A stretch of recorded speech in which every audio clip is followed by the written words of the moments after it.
बिस्मिल्लाहिर्रहमानिर्रहीम।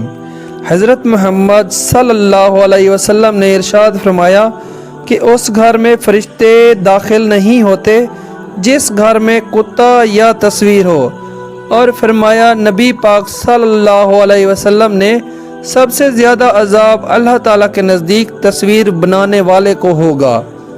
और हज़रत मोहम्मद सल्लल्लाहु अलैहि वसल्लम ने इरशाद फरमाया कि जो कोई 3 गर्ज़ों के किसी और तरह कुत्ता पाले, यानी मवेशी की हिफाजत करना, खेत की हिफाजत करना, शिकार के सिवाय किसी और फ़ायदे के लिए कुत्ता पाले, उसके सवाब में से हर रोज़ एक किरात घटता रहेगा।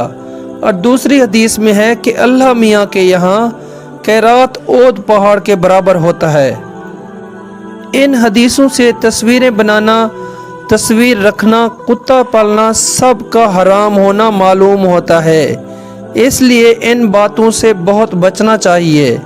इससे मालूम हुआ कि बाज़ लड़कियां या औरतें जो तस्वीरदार घड़ियां बनाती हैं या ऐसी गुड़िया बाज़ार से ले आते हैं जो खिलौने मिट्टी के या मिठाई के बच्चों के लिए मंगा देती हैं, ये सब मना है।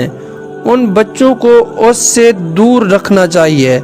ऐसे खिलौने तोड़ देना चाहिए, ऐसी गुड़िया जला देनी चाहिए। इस तरह बाज़ लड़के कुत्तों को बच्चे पाला करते हैं। माँ बाप को चाहिए इनको रोकें, अगर ना माने तो सख्ती करें।